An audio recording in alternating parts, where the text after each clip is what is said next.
Que a doce paz do Mestre Jesus possa nos envolver a todos aqui presentes. No século XIX, na França, o professor Hippolyte Léon Denis Arrival, depois seria conhecido como Allan Kardec, ao visitar algumas reuniões onde havia presença de mesas que giravam e pessoas, na maior parte frívolas, que encontravam naquelas reuniões apenas um passatempo, uma distração. Ele, metódico como era, entreveu, diante daquilo que estava na aparência de uma coisa vulgar, algo de muita seriedade. Por quê?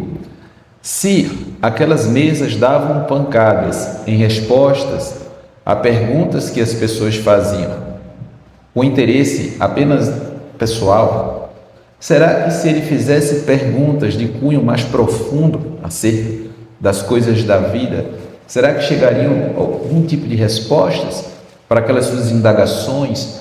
Por exemplo, o que é Deus, qual o sentido da vida, de onde nós viemos, para onde nós vamos, por que as pessoas são tão diferentes, por que algumas pessoas têm aptidões especiais desde cedo, por que outras têm tantas dificuldades desde sempre, porque pessoas vêm em famílias desestruturadas, perturbadas, desequilibradas, enquanto outras pessoas parece que a sorte sorri desde sempre. Essas e outras perguntas que ele aparecia na sua mente, ele de repente decide fazer essas perguntas àquelas vozes que se manifestavam através da materialidade daquelas mesas girantes.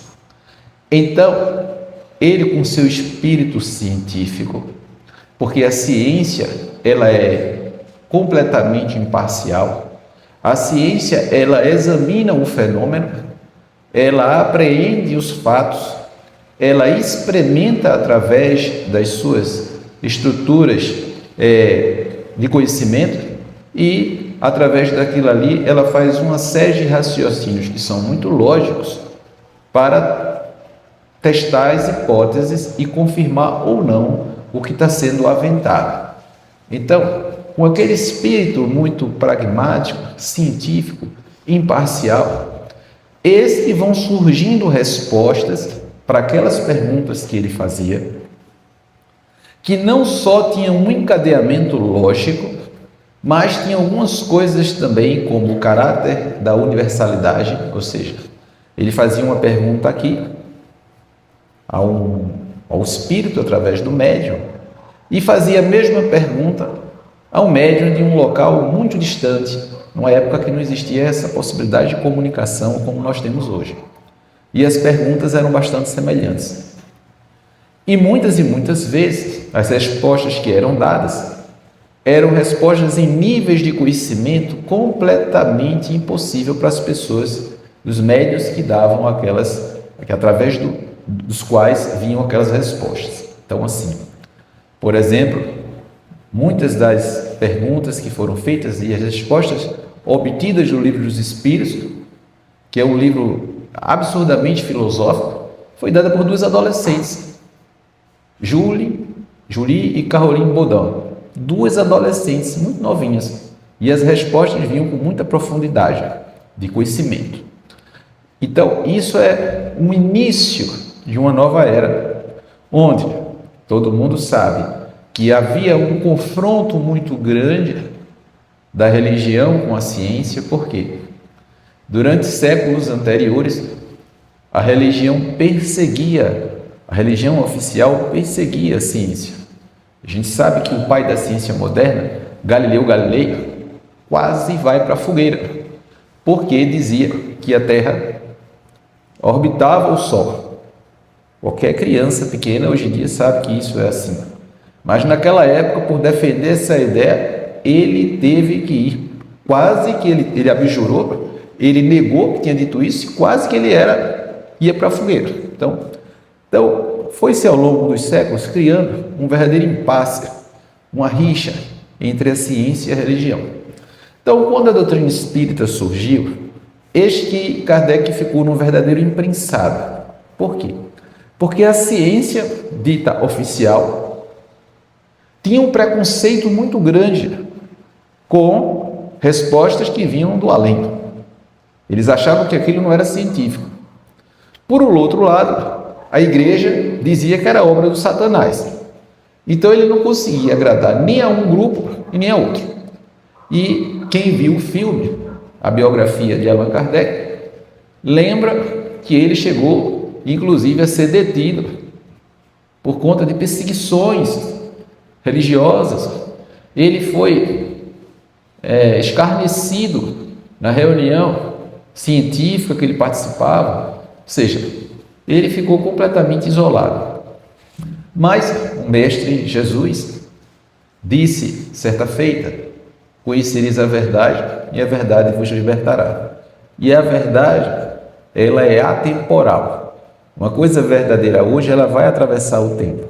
Por exemplo, Galileu Galilei, quando ele estabeleceu aquele, não só ele, né? Johannes Kepler, Copérnico, todos aqueles cientistas que começaram a estudar a questão da órbita da Terra com relação ao sistema solar, naquela época não se acreditava, achava-se que aquilo ali era uma loucura. Era uma loucura. Mas a verdade, ela prevaleceu. Então, os preceitos, os conceitos que são verdadeiros, eles vão atravessar o tempo. Se isso que a gente está conversando aqui for água, isso vai se dissolvendo com o tempo. Mas se houver no ímã dessas assertivas, no conceito mais profundo, se tiver verdade, a gente vai desencarnar, isso vai permanecer. Então, veja bem, muitas das coisas que estão lá no Livro dos Espíritos, que estão bem postas, que são respostas muito profundas, com certeza vai passar séculos e aquilo ali vai continuar sendo daquela maneira. Então, o surgimento da doutrina espírita, da maneira que foi, ele não foi uma criação assim, vamos criar um sistema. Não. Através da observação dos fenômenos, os fenômenos aconteciam e o espírito de cientista que era Kardec disse, não, o que é que está acontecendo aqui? A gente tem que entender isso aqui. E através desse seu interesse em entender o que estava acontecendo, surgiu uma estrutura filosófica porque busca a sabedoria, busca o conhecimento, por amor mesmo ao conhecimento, ao mesmo tempo que utiliza de um método de investigação. Existe um método para você investigar, não é aquela coisa, você vai acreditar porque tem que acreditar. Eu creio porque eu tenho que crer, não. E ele vai colocar até que a fé inabalável é aquela que está face a face com a razão em qualquer época da humanidade. Não precisa você acreditar em algo que seja absurdo, que te coloque numa situação de conflito psicológico. Se eu não acreditar nisso, então eu não sou espiritualizado. Mas ao mesmo tempo isso é uma coisa que está meio complicado para acreditar. Então, não. Então, o método científico, ele colabora para que a gente tenha uma fé raciocinada. E ao mesmo tempo, no campo moral, religioso, ele leva você à transcendência do conceito, porque você começa a entender que sua vida não se resume apenas à vivência do corpo físico, que você tem um ponto de partida, e esse ponto de partida, ele não foi exatamente nesse momento da encarnação atual igual para todos nós, porque a gente tem uma questão de continuidade. As situações que a gente atravessa são necessidades porque nós, anteriormente, tivemos existências onde a gente criou situações para que a gente chegasse nesse momento atual e estivesse precisando passar pelas coisas que a gente passa. Então, tem um sentido de ser. Então, você tem um método científico de investigação, você tem uma questão filosófica, porque você não vai mergulhar nesse conhecimento simplesmente para saber com quem você vai se casar, para saber se você vai ganhar na Mega Sena, ou se você vai melhorar de situação, e você vai em busca do conhecimento para melhorar enquanto ser integral que é.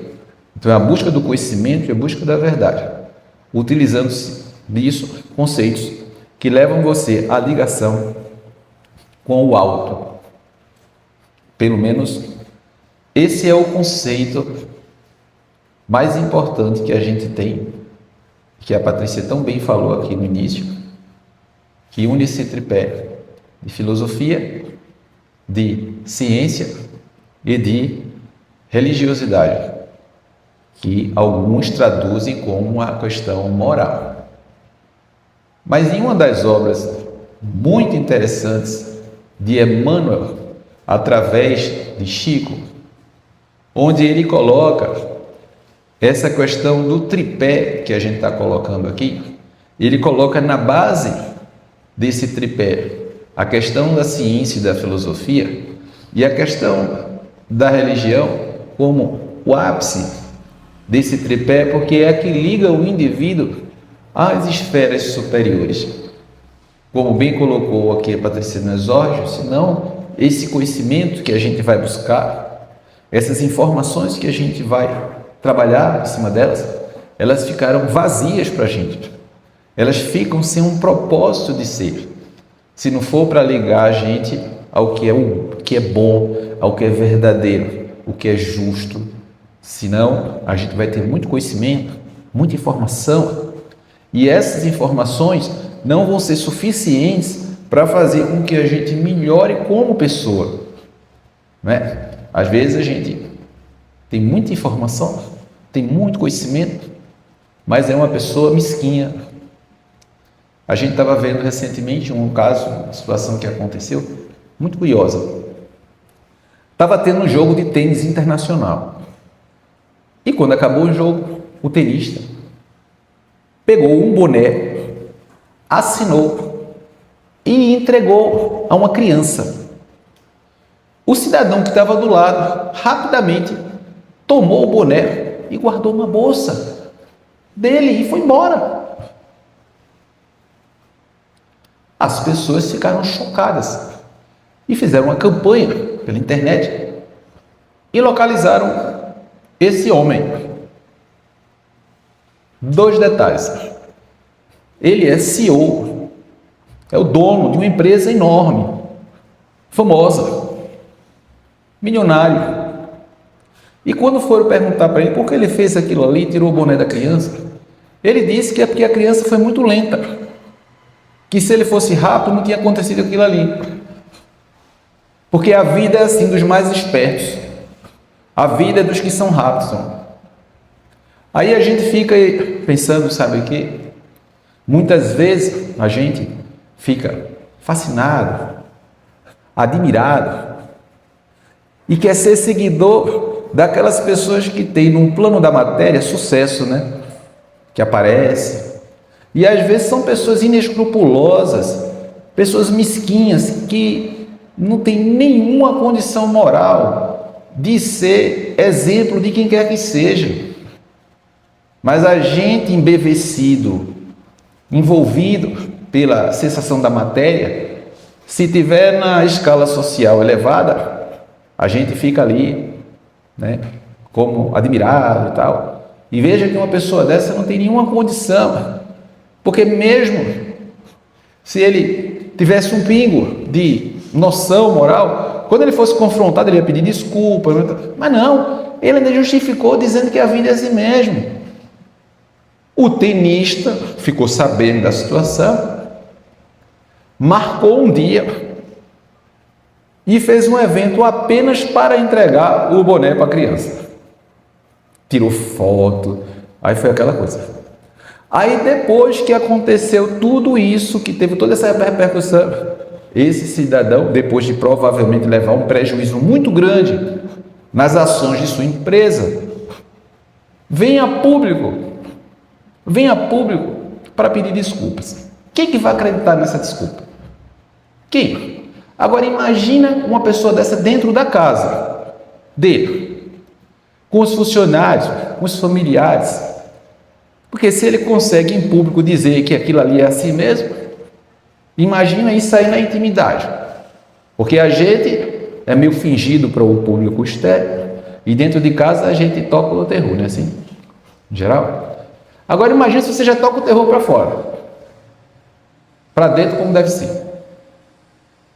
Então a gente observa que o conhecimento, a capacidade que a gente tem de elaborar, de produzir, concatenar ideias, da gente, se não tiver conectada a um princípio superior, a algo que ilumine a esfera do nosso pensamento no formato vertical e que isso se reflita na horizontalidade das nossas relações, não vai adiantar em absolutamente nada. Então essa ciência tem que estar conectada ao espiritual e ao filosófico. Porque também houve ao longo da humanidade filósofos absolutamente excepcionais e eram nihilistas. Acreditavam no nada, na falta de sentido da vida. Algumas correntes como um absurdismo, correntes filosóficas derivadas do existencialismo que diziam que a vida não tinha sentido. Não tinha sentido de ser, que a vida é um nada, que a gente não é nada, não vale nada. Enfim. Então, a junção desses conceitos, mas na elevação dos princípios exarados no Evangelho do Nosso Senhor, ele dá uma conotação completamente diferente, com todo o respeito que a gente deve ter a todos os princípios morais, filosóficos e espirituais, mas é uma conotação diferente, porque ela é auto-atualizável. Kardec dizia, se aparecer uma explicação melhor para determinado fenômeno, não tem problema da gente assimilar essa forma melhor de ver. Então você não precisa estar ligado a conceitos que serão sempre daquela forma. Ou seja, a humanidade evolui, a tecnologia evolui, a ciência evolui, tudo evolui e você tem que ficar preso a situações que não mais te preenchem a tua curiosidade salutar. Então, dentro dessa perspectiva do que a gente está conversando, ter como norte, existe no Livro dos Espíritos, na pergunta de número 625, Kardec pergunta: quem é o ser mais evoluído que Deus colocou na Terra para nos servir de guia e modelo? A resposta é a mais curta do livro: vede Jesus. Então, o Espiritismo tem em Jesus o guia e modelo para todas as nossas condutas, os nossos comportamentos, os nossos pensamentos. E é curioso como isso ainda é desconhecido. Eu recebi um livro de presente, e esse livro trata de psiquiatria e exorcismo, psiquiatria e demonologia. Foi escrito por um sacerdote de uma outra religião. E eu costumo muito ler livros de coisas que não estão relacionadas à nossa vivência espírita, para a gente ter uma ideia do que está acontecendo fora, né? Que se a gente fica só restrito a ler e ver somente de coisa que a gente acredita, a gente não expande o nosso universo. Então é bom a gente sempre estar escutando opiniões diferentes, ouvindo maneiras diferentes de pensar. E aí eu achei muito curioso, e eu até marquei, por quê? Em determinado momento, esse sacerdote, que provavelmente nunca deve ter lido absolutamente nada sobre o Espiritismo, ele fala assim: o Espiritismo implica muitas vezes práticas de adivinhação e de magia. Por isso, a Igreja adverte os fiéis a evitá-lo. O recurso às medicinas ditas tradicionais não legitima nem a invocação dos poderes malignos, nem a exploração de credulidade alheia. Aí eu fiquei pensando, meu Deus, o que esse rapaz tem na cabeça dele? Porque a visão que se tem e que se tem coragem de escrever sobre, porque eu fico imaginando, eu pensando, né? Na cabeça, numa mente da ciência. Para eu escrever alguma coisa, eu tenho que ter a mínima certeza do que eu estou dizendo. Pelo menos eu tenho que ter conhecimento sobre aquilo ali. Eu vou ter que ler, visitar o local, compreender toda aquela fenomenologia que está ali para eu poder dar alguma opinião. Às vezes as pessoas me perguntam sobre coisas que eu não tenho nem leitura e nem vivência. Eu digo, eu não sei. Eu não sei. Eu acho que essa é a forma mais honesta de você lidar com certas coisas. Uma vez eu estava no doutorado, um aluno, colega nosso, chegou para um cara que era uma sumidade da psiquiatria e fez assim: professor, o que é que o senhor acha sobre o espiritismo? Eu olhei para ele e disse: Ave Maria, aí lá vem coisa, vai vir torpedo, né? Eu pensando. Ele disse: não sei, eu não sei, eu não tenho a menor ideia, eu nunca tive interesse de estudar sobre. Cara, eu achei aquilo uma honestidade imensa, porque a gente falar de uma coisa que a gente não sabe é um crime. Como é que você vai falar de uma coisa que você não entende? Aí a pessoa fala que o espiritismo está relacionado à adivinhação. Aí todo espírito ia jogar logo fazer uma fezinha, alguma coisa para ganhar dinheiro, né? E magia. Vê se pode uma coisa dessa. E está lá escrito, está escrito no livro. E tem outras coisas escritas também que são ainda mais absurdas. Aí as pessoas leem isso, não têm a curiosidade de ir atrás das informações. E aí fica com aquela ideia, porque acredita naquela pessoa, que às vezes tem não sei quantos mil ou milhões de seguidores, e o que fala é verdade. E você vai ali atrás e vai acreditar mesmo, numa coisa assim, sem pé nem cabeça. E eu trago isso aqui para mostrar a vocês como o aspecto de ciência que a doutrina espírita tem, no sentido de pegar as informações, fazer uma leitura amplificada das coisas e fazer testes. Testar, experimentar, ver se tem sentido, ver se tem resultado. E agora existem várias linhas de pesquisa nessa área em academias, universidades. Não é fácil um método de investigar uma inteligência que não é submissa à sua vontade, porque a ciência exige que exista a reprodução do fenômeno. Você faz um teste aqui e, sob aquelas mesmas condições, esse resultado tem que se reproduzir. Então não é tão fácil, mas pouco a pouco a gente está conseguindo chegar lá.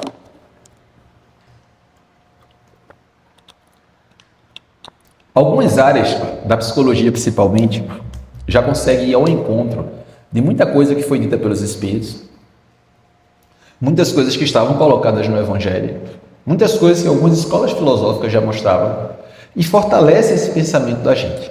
Por exemplo, a parábola do filho pródigo. A gente pode trazer a parábola do filho pródigo para uma leitura psicológica e espírita, e ao mesmo tempo a gente confrontar com dados da ciência moderna. Vamos lá. A ciência diz o seguinte: o perdão, ele altera a parte que fica atrás da testa da gente, do cérebro, que é o córtex pré-frontal, ele modifica os circuitos cerebrais. Está provado. Melhora a pressão arterial, baixa a pressão arterial, diminui melhora o sistema imunológico, melhora o funcionamento gastrointestinal e uma série de outros parâmetros fisiológicos você altera com o perdão. Veja que coisa esquisita. Então isso é ciência. Não estou falando aqui, aquelas historinhas do Evangelho. Não, a gente está falando de ciência. Se investiga o cérebro de quem perdoa e esse cérebro muda. E essas mudanças também vêm acompanhadas de mudanças que você pode observar na pessoa. Veja que coisa incrível. Eu estava lendo um livro que comentava, fazia uma leitura comentada da parábola do filho pródigo, eu achei muito interessante. A parábola do filho pródigo só foi descrita num dos evangelistas, que é Lucas, capítulo 15. Que tem muitas que têm descrições nos evangelhos de uma forma geral, nos outros também. Pelo menos nos evangelhos sinópticos, né? Lucas, Marcos e Mateus. Mas essa só tem em Lucas, capítulo 15. Ele conta que um cidadão, um homem, tinha 2 filhos. E o filho mais novo chegou para o pai e disse: pai, eu quero minha parte na herança e quero tocar minha vida fora. O pai dá a parte da herança do filho. E o filho vai para o estrangeiro, viaja. Como se fosse aqui hoje para a Europa. O filho vai pegar a herança e vai para a Europa. Vai para um lugar estrangeiro. Chegou lá, jovem, com dinheiro no bolso, entrou na farra. Entrou na vivência do mundo, literalmente falando. Aproveitar que o mundo tinha para oferecer. Então, mulheres e bebida. Sendo que 1 hora, sem trabalhar, o dinheiro se acaba. Isso é igualzinho, viu? Naquele tempo e hoje. Só uma observação. O dinheiro acabou. Lá estava tendo uma crise de suprimento alimentar. Estavam passando uma fome. O cara botou a mão no bolso, não tinha mais uma moeda sequer.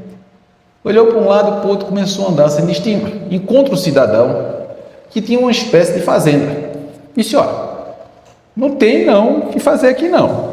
Depois de muita insistência, o cara disse: olha, faz o seguinte, fica tomando conta dos porcos aí. E o que der para você, tá tudo certo. Que salário não tem não. Aí ele viu que estava lá as bagas de alfarrobas, que é como se fosse uma espécie de cacau, que os porcos comiam. E ele ficava olhando assim e ficava disputando com os porcos aquele alimento. Aí teve uma hora que ele entrou no desespero, né? E ele diz assim: meu Deus,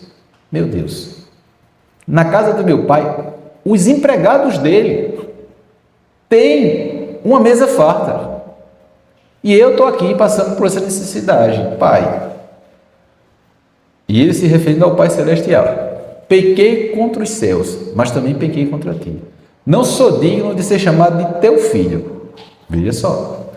E decide voltar para a casa do pai. Vai e volta.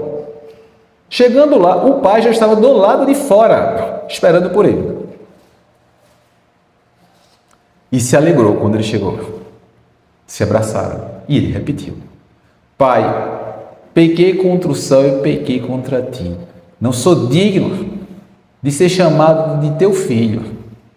Me deixa ficar aqui como um servo teu, um empregado. O pai não.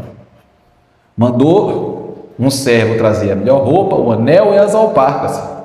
E mandou matar um novilho para fazer uma festa. Nisso, veio o irmão mais velho chegando do trabalho e vê aquela cantoria, aquela dança. Pergunta: que cantoria, que dança é essa aí? Aí você vai: tá sabendo não? A boca miúda, né? O irmão voltou. Aí o mais velho: o quê? Eu trabalhando o dia todo aqui, dando o maior duro. E aquele ali que gastou tudo, tá fazendo festa. Ele nunca matou um cabrito para mim. Eu com a dedicação todinha. E o outro chega e essa festa toda. E ficou aborrecido, não quis nem entrar na casa. Nessa festa eu não participo, não. Eu acho que ele tinha vontade de tocar fogo na casa com tudo, né? E nisso o pai percebe a ausência do filho mais velho. E vai lá. Procura ele, tá? Ele amuado do lado de fora. Ele, que não era de falar nada, ele só fazia trabalhar e ajudar o pai. Diz: pai, eu dando esse duro o tempo todo. Você nunca matou um cabrito para eu fazer uma festa com meus amigos. Agora o outro, que saía pelo meio do mundo, fazendo o que faz, você faz uma festa dessa, com cantoria, com dança, com novilho, com não sei o quê. Aí o pai diz: meu filho, tu estiveste sempre comigo e eu contigo. O que é meu é teu, mas teu irmão não. Estava perdido e se encontrou. Estava morto e reviveu. Repare, agora a gente vai fazer a leitura com interpretação disso tudo, porque eu passei muitos anos Sabe o que é que eu achava? Porque eu fazia sempre a leitura literal. Sempre literal. Eu dizia, mas rapaz, o cara tem razão, que bicho folgado danado. O cara vai gastar tudo, chega assim de uma hora para outra e festa para ele. E o outro, coitado, trabalhando de noite e não tem nada. Esse negócio não está certo, não. Eu ficava imaginando logo aquelas famílias que tem, que um que faz tudo e o outro é mimado. Feito um menino criado com vó, sabe como que é? Tudo é para ele. Tudo é. E agita para cá, agita para lá, toca o terror, faz e acontece. Ah, meu filho. E o outro? E nada. Eu digo, isso eu já vi esse filme. Esse negócio não é novo, não. Isso aí é realmente antigo, porque isso aí você vê. E ficava com aquela visão, como se fosse exatamente daquele jeito. Aí eu comecei a ler os autores especialistas nisso. Tem gente que se especializa nisso, faz livros sobre isso. Aí eu comecei a ver de outro jeito. O pai que tem esses dois filhos é Deus. Você representaria Deus. Num desses autores, né? Por quê? Porque Deus, às vezes, a gente pede coisas completamente inapropriadas. Por quê? Como é que você vai pedir parte da sua herança com seu pai vivo? Isso é uma coisa estranha. Você quer que ele morra? Se ele está vivo, você não tem herança, porque o que é dele é dele. Não existe herança de uma pessoa viva. Então, o pedido já bate o centro da partida com um pedido inadequado. Aí eu disse, agora eu entendi. Agora eu estou entendendo. O pedido já foi errado. Quantas e quantas vezes a gente já não bate o centro da partida pedindo coisas equivocadas a Deus? Ah, Deus, eu queria não sei o que mais lá. E ainda vai cheio de exigência. E ai de Deus na sua boca se ele não der. Você fica logo dizendo, porque eu vou deixar de acreditar em Deus. Porque eu vejo todo mundo crescendo de vida e eu não saio disso. E sempre é nesse campo material, né? Por isso que essa teologia da prosperidade prospera tanto. Porque é sempre nesse sentido. Eu não saio do canto. Eu pareço que fico ali como uma enceradeira. Só vejo todo mundo crescer, menos eu. E fica fazendo exigência a Deus. Então, esse filho que pede essa herança que ele não tem direito porque o pai estava vivo, ele já começa errado. Aí ele vai lá. Viva a vida.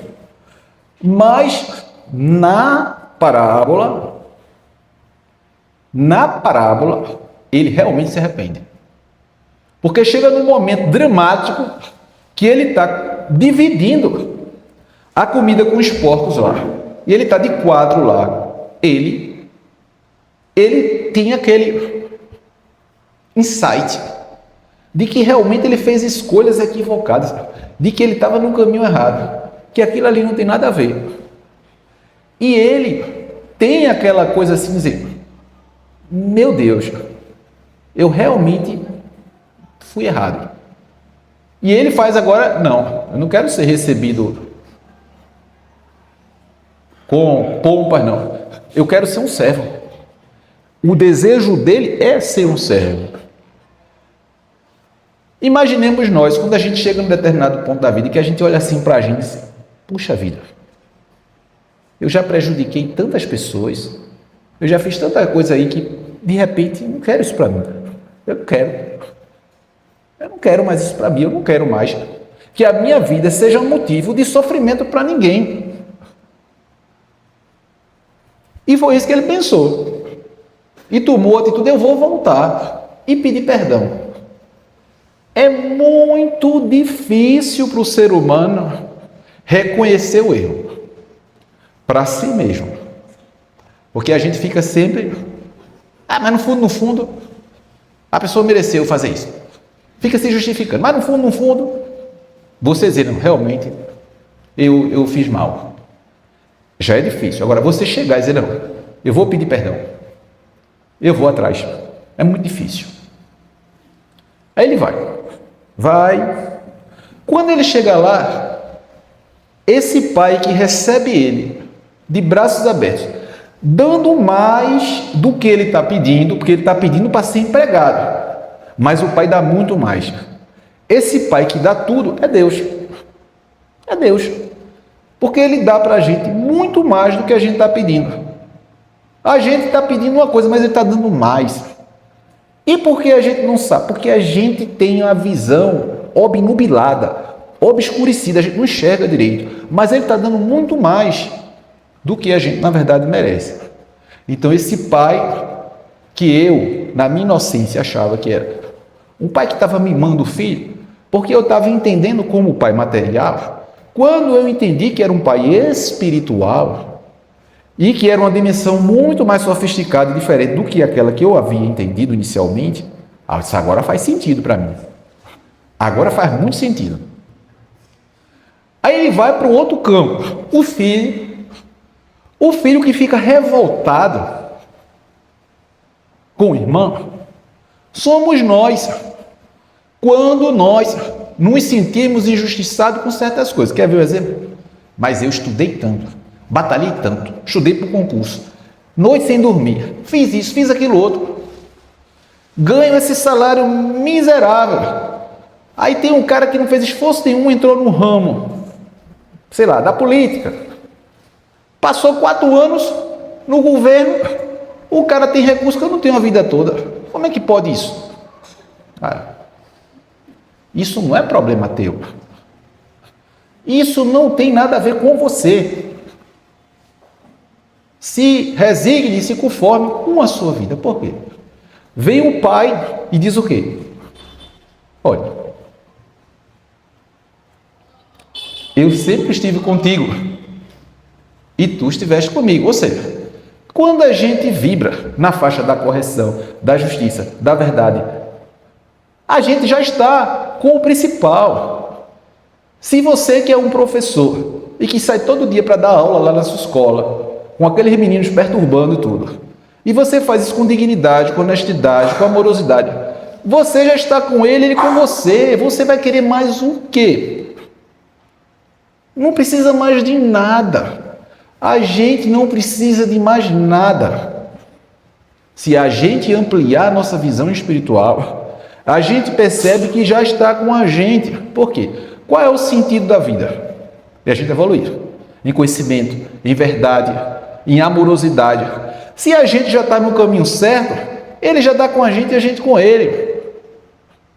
Que importa que o outro esteja fazendo isso, esteja fazendo aquilo, não interessa. É o outro. Porque a gente já vai estar com o principal.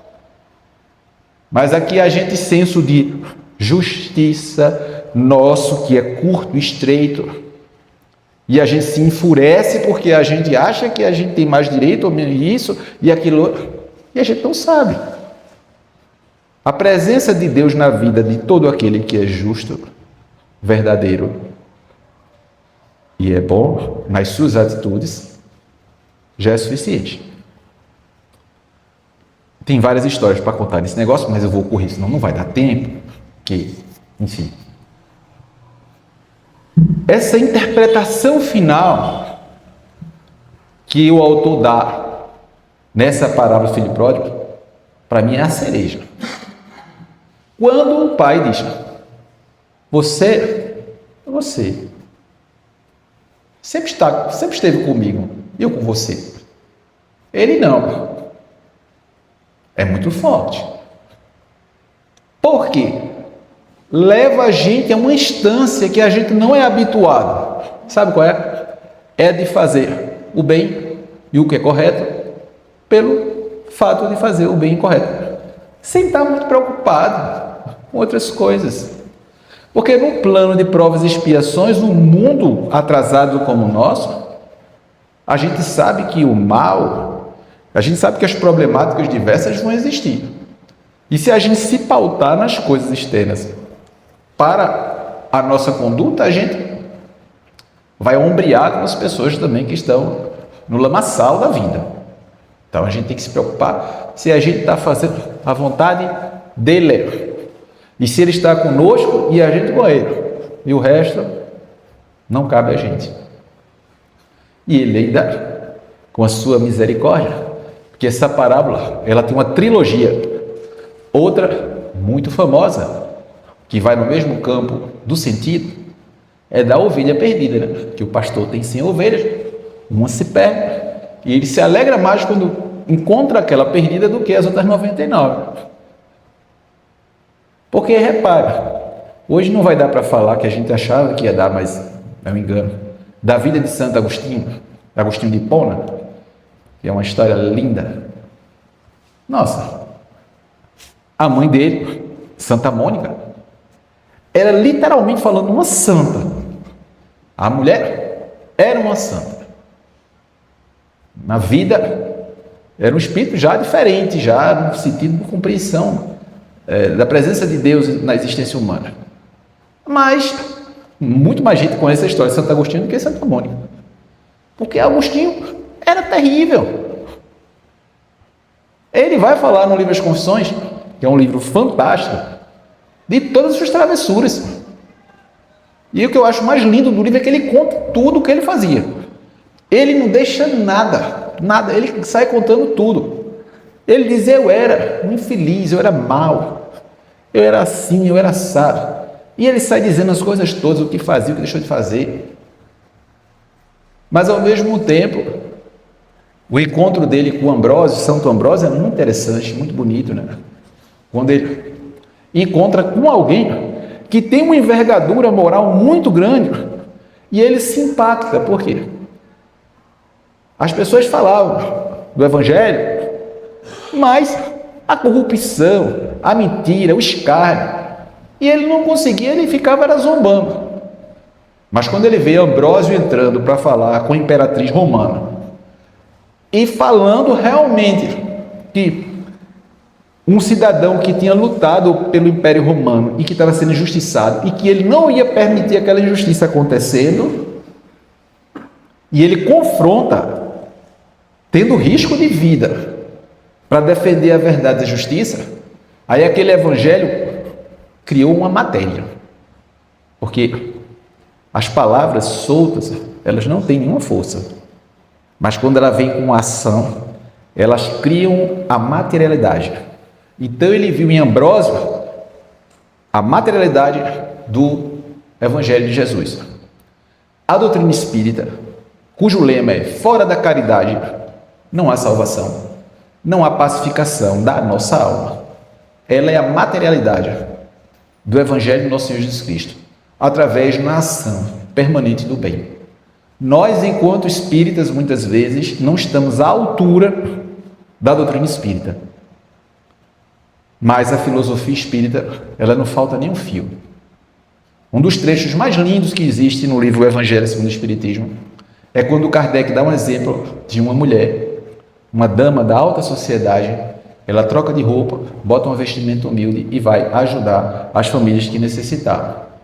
Aí ele descreve uma cena linda e chega no final e Kardec escreve assim: ela era espírita? Interroga. Aí ele exclama: que importa? Que importa? Que importa a religião que você tem? Que importa o partido que você tem? Que importa? O mais importante é você fazer o bem. O mais importante é você vibrar na faixa do bem. Não interessa as nossas preferências. O que mais interessa é a nossa capacidade de exercer o bem. Jesus disse que vós vos ameis uns aos outros, assim como eu vos amei. Então, o que fascina, o que nos captura, o que nos envolve na doutrina espírita, são exemplos de criaturas que foram capazes de doar as suas próprias existências em prol daquilo que acreditavam. É mais ou menos essa mística desse encontro que Santo Agostinho de Hipona teve quando encontrou com Ambrósio. As feições dele se modificam, ele para de rir, ele fica com aquela olhar de seriedade, vendo aquela coisa, aquela base de argumentação que não era só através de ideias, de palavras, mas de ações, ser capaz de arriscar a própria existência em prol daquilo que você realmente acredita. Então, olhe, a palestra eu acho que eu preparei mais tempo do que ele. mas eu vou tentar aqui resumir. A ciência, eu vou encurtar aí, então, fala da ciência da gratidão. É outro campo da ciência. Tem até um livro que eu recomendo, de Divaldo, Joana de Ângeles por Divaldo, chamado Psicologia da Gratidão. E, da mesma forma que o perdão, a gratidão, ela atua em certas áreas do nosso cérebro, melhorando o funcionamento do córtex pré-frontal, diminuindo a impulsividade, melhorando a nossa situação de planejamento. Aí, melhora a qualidade do sono, sistema imunológico, pressão arterial e uma série de coisas. Então, as pessoas são mais saudáveis quando elas são gratas. Mas não é fácil ser grato. Não é fácil. Vou explicar daqui a pouco por quê. Porque primeiro, eu vou aqui reproduzir. O apóstolo Paulo fez 2 epístolas aos Tessalonicenses. 2 epístolas. Na primeira, no capítulo 5, ele fala o seguinte, que é famoso. Dai graças por tudo. Dai graças por tudo. Dai graças em todas as circunstâncias. Em todas as circunstâncias. Porque a gente quer dar graça quando uma coisa boa acontece. Mas quando uma coisa ruim acontece, você dá graças porque o teu pneu furou. Na hora que você ia sair para o compromisso. Dai graça quando fizeram um desconto no teu salário ali. E o salário veio a menos. Você quando vai olhar o contra-cheque, mas descontaram de quê, meu Deus do céu? Aí você vai lá e disser que vão resolver no próximo mês. E você vai ficar naquele aperto o mês todo. Dai graça quando alguém fala mal de você. Por maldade. Você não fez nada, a pessoa fala mal de você. E dai graça. Aí vai lá. Essa epístola que Paulo fez, viu? A igreja de Tessalônica. Porque Deus não nos destinou para a ira. Deus não nos destinou para a ira. Tenham cuidado, para que ninguém retribua o mal com o mal, mas sejam sempre bondosos uns para com os outros e para com todos. Alegrem-se sempre, orem continuamente e deem graças em todas as circunstâncias, pois essa é a vontade de Deus. Eu confesso a vocês, eu estou muito fascinado com esse capítulo dessa epístola e tenho me dedicado a estudar mais ela. Porque ela tem muito a ver com a psicologia da gratidão. A gratidão melhora a tua saúde física, emocional, melhora a regulação emocional e ela te faz ter uma qualidade de vida melhor. Você já conhece aquela pessoa que nunca agradece? Nunca agradece. A maioria de nós, né? Nós temos uma carapuça em relação a isso. Agradecer a Deus pela nossa existência, por a gente estar aqui, pela saúde, pouco ou muita, pelo dinheiro, pouco ou muito. Agradecer pelos amigos, pouco ou muitos.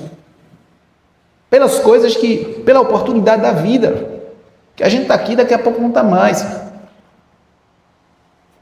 Mas a gente é muito querelante, a gente gosta muito de cobrar as coisas e de reclamar.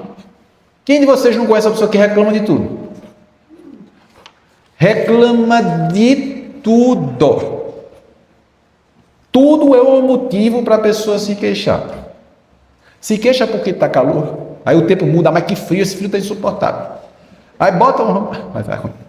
Aí essa roupa aqui está muito apertada. Aí faz um regime, aí fica folgado. Agora está muito folgado. E eu vou ter que apertar. E isso, toda hora é reclamando de alguma coisa. Sempre alguma coisa para reclamar. E se alguma coisa boa acontece, a pessoa já sei que coisa ruim vem por aí, porque nada acontece de bom para mim. Quando uma coisa boa acontece comigo, já fica até com medo, sabendo que vem uma coisa ruim depois. Várias pessoas disseram isso para mim, mas que lógica é essa? Que ciência é essa que, porque aconteceu uma coisa boa, vai ter que vir uma coisa... Ah, é porque você não sabe a minha vida. A minha vida só eu sei. Você tem uma vida boa. Eu digo, É verdade, desde que eu me mudei lá para Marte, que a minha vida está uma beleza. Você, como mora aqui na Terra, né? Aí você deve sofrer muito. Como se todos nós não estivéssemos sujeitos às intempéries da nossa vida. Mas com certeza vocês conhecem pessoas que acham sempre que a vida das outras pessoas é melhor, né? A vida de fulaninho, a sua vida você não sabe. A sua vida é boa demais, você não passa pelas coisas que eu passo, não. Só eu sei as coisas que eu passo. Primeiro, ter um marido como eu tenho, uma coisa daquela. Eu estava no dia assim, quando eu escolhi aquele detestável, mas você sabe, né, doutor? Filhos, vem não sei o quê, e a gente fica assim para criar filho sozinho, não dá e tudo. Mas é uma coisa, aquele homem, eu não sei. Aquilo é, olha, doutor, quando eu às vezes chego em casa, eu me lembro que eu tenho que olhar para a cara daquele homem, chega a me dar uma coisa dentro de mim. Pois é, mas é verdade. Aí, um belo dia, o cidadão desencarna. Aí a pessoa, doutor, o senhor não sabe, aquele homem era tudo para mim. Eu fico olhando assim, eu digo, meu Deus do céu. Mas olha, doutor, bom é na época que ele estava. Porque batalhar sozinha com o filho, doutor, você não sabe não. Como é que esses filhos dão trabalho, doutor? Olha, eu não sabia o que era isso, porque ele sempre ajudava. A mulher dizia que não ajudava em nada. Agora, ele fazia tudo, doutor. Aí começa a dizer tanta da coisa que eu fico na dúvida. Se é criação ou se fazia, ela não reconhecia. Porque esses filhos, doutor, olha, parece que estão com o diabo no couro. Eu chego em casa e é aquela zoada, eu fico... Aí os filhos crescem, vai embora de casa, doutor... Bom é na época, o menino estava em casa, olha, uma casa sem filho, doutor, é um vazio que o senhor não sabe. E eu fico, minha Nossa Senhora. Aí daqui a pouco a pessoa chega na conclusão, doutor, eu sou tão confuso que às vezes nem eu mesmo me suporto. Eu disse, agora está chegando no ponto chave. Mas a gente tem dificuldade de reconhecer as nossas próprias dificuldades, nossas limitações. Porque todos nós aqui, sem exceção, pelo menos desencarnados, estão aqui, passam pelos mesmos problemas, pelas mesmas dificuldades. Por quê? Se eu achar que Sandra não passa por nenhuma dificuldade, das duas uma. Ou eu acho que ela vive em outro lugar, ou eu acho que ela é tão superior que nenhum problema a vai afligir, que isso não existe. Que todos nós somos vulneráveis, todos nós temos as nossas sensibilidades, todos nós sentimos os impactos das problemáticas, mas todos nós também temos recursos dentro da gente para a gente elaborar e enfrentar as dificuldades. Porque Deus não dá a ninguém um desafio maior do que a pessoa precisa passar. Eu sempre costumo contar da história do cidadão que dizia, minha cruz está pesada demais, essa cruz eu não aguento mais. Eu não aguento essa cruz. Fui no centro espírita, disseram que eu tenho um mentor espiritual, é hoje que eu decido esse negócio. Vou pedir logo para ele que renove minha esperança e me dê uma cruz menorzinha. Porque essa que eu estou carregando, eu não quero mais não. Sinto muito, mas essa eu não quero mais não. Foi dormir, se ajoelhou, fez uma prece, pediu para o mentor espiritual que mudasse a cruz que ele estava carregando, que era muito pesada. Dormiu, se desdobrou e foi se encontrar num campo lindo, verdejante. E o mentor espiritual vinha ali, se aproximou dele e disse, tenho escutado suas queixas, viu? Por sinal, digo, viu, você reclama bastante. Filho de Deus, gente muita reclama, agora você era o foco. Aqui a gente fazia reunião, aquele cidadão que reclama, aí ele vai reclamar disso, ele vai reclamar daquilo, reclama. Você é top, viu? Medalha de ouro aqui, mas seu pedido vai ser atendido. Ali a gente vai levar você para o campo, ali tem cruz de tudo que é tamanho, colorida.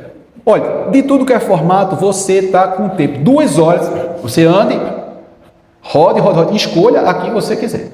Sabendo você o seguinte, você terá 2 horas, escolha, direitinho, com calma, porque quando você voltar vai ser essa. Agora, não adianta ficar reclamando não, viu? Que você está debaixo.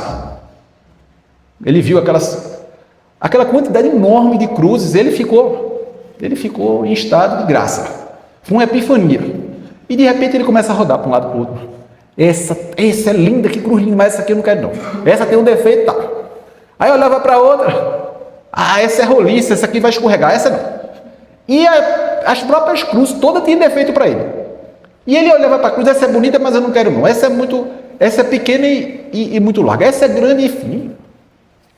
Depois de muito tempo, rodando e reclamando, eis que ele encontra a cruz. Que ele tem uma aqui, e não é lá essa coisa toda, mas dentre essas aqui que eu vi, é a menos ruim. Quero essa. Em cima da hora, quando comprei 2 horas, demorou para ele escolher. Chega lá, chama o mentor olha, e aí, escolheu? Ele, sim senhor. E qual é? Ele é aquela dali. O mentor olhou para a cruz assim, disse assim, mas você tem certeza que é essa mesmo? Ele tem. Você tem certeza absoluta? Tem. Pois tá bom. Pois essa é a cruz, a mesma que você tinha. E que você carregava.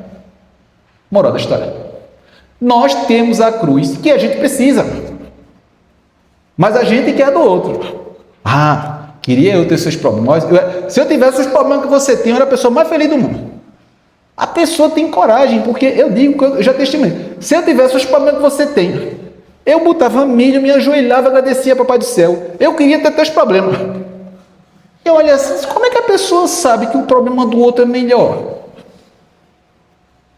Como é que você vai saber que o problema de outra pessoa, que você não está dentro do pensamento da outra pessoa? Mas a pessoa é tão desesperada e tão perturbada que ela acha que o problema de todo mundo é melhor do que o dela. Ela só não gosta do dela. O meu é insuportável. Se tivesse qualquer outro, mas quando ele se desdobra e vê no mundo espiritual e vê as possibilidades, ele descobre, o cidadão, que o dele é o mais apropriado para o processo de evolução.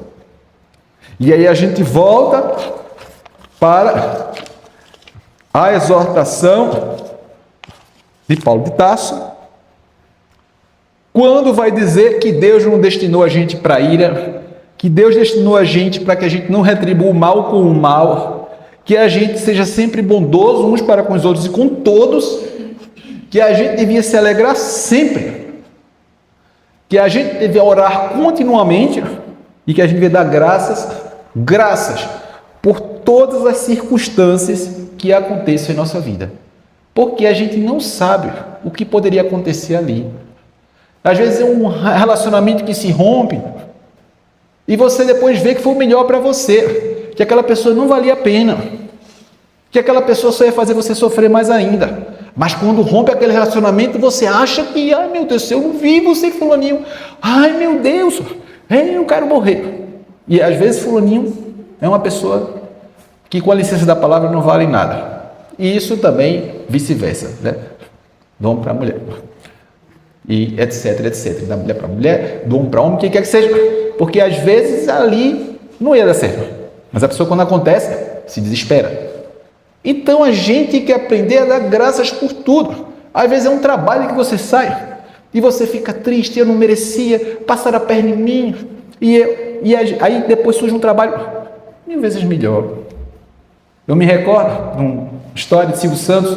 Ele pediu trabalho numa lanchonete e o cara disse que não tinha vaga para ele, que precisava de uma mulher.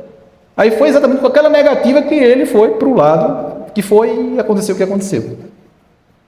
Se ele tivesse só resmungado e reclamado, não ia ver as oportunidades que estavam surgindo. Por isso que quando Paulo de Tarso diz assim, dê graças por tudo, a gente realmente tem que agradecer, primeiro, porque Deus sempre tem o que é melhor para a gente. Segundo, que a ciência da gratidão mostra que quando a gente agradece, nossa mente, nosso cérebro melhora, nossa fisiologia melhora e a gente vive melhor. Só por isso já é suficiente. Só por isso. Por isso que Amália Rodrigues, pela psicografia luminosa de Divaldo Pereira Franco, vai trazer para a gente a oração da gratidão, que eu vou aqui ditar um trecho pequeno da oração, para a gente entrar na sintonia dessa gratidão que a gente tem que ter a Deus por todas as coisas que acontecem em nossas vidas. Por mais que a gente não compreenda quando elas estão acontecendo, porque a visão da gente às vezes é mais curta, mas a gente tem que confiar em Deus e colocar nele as nossas esperanças, porque Ele sabe o que é melhor para a gente. Então vamos seguir nessa linha de pensamento, dizendo assim: muito obrigado, Senhor, pelo ar que nos deste, pela roupa que nos veste, por tudo que possuímos. Muito obrigado, Senhor, pelas aves que voam no céu de Elio, pelas tuas dádivas mil. Muito obrigado, Senhor, pelos meus olhos, olhos que se iluminam de amor ante o majestoso festival de cor da generosa natureza. E os que perderam a visão, eu te rogo de coração, porque eu sei que após esta vida voltarão a ver com alegria incontida.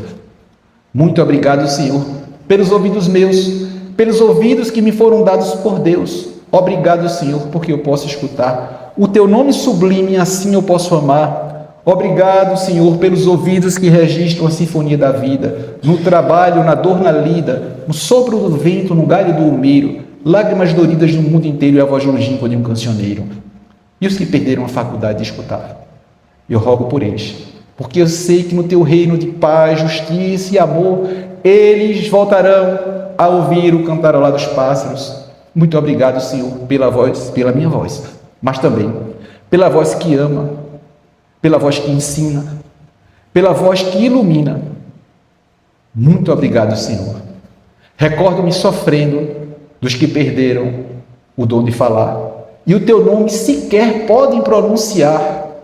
Os que estão retidos na fazia, que não podem cantar nem de noite nem de dia, eu rogo por eles, Senhor, porque eu sei que no teu reino de paz, de amor, de bondade e de misericórdia voltarão a se expressar através do verbo inflado de amor. Muito obrigado, Senhor, pelas minhas mãos, mãos de cirurgias, de psicografias, mãos que acenam a Deus, mãos que fazem ternura, mãos que socorrem na amargura. Muito obrigado, Senhor, pelos meus pés que me levam a marchar ereto firme, a caminhar, pés da renúncia que seguem em frente, humildes e confiantes, sem reclamar. E aqueles que nasceram deformados, amputados, eles também voltarão no teu reino de glória, a manifestar a saúde perispiritual. Muito obrigado, Senhor, enfim, pelo meu lar.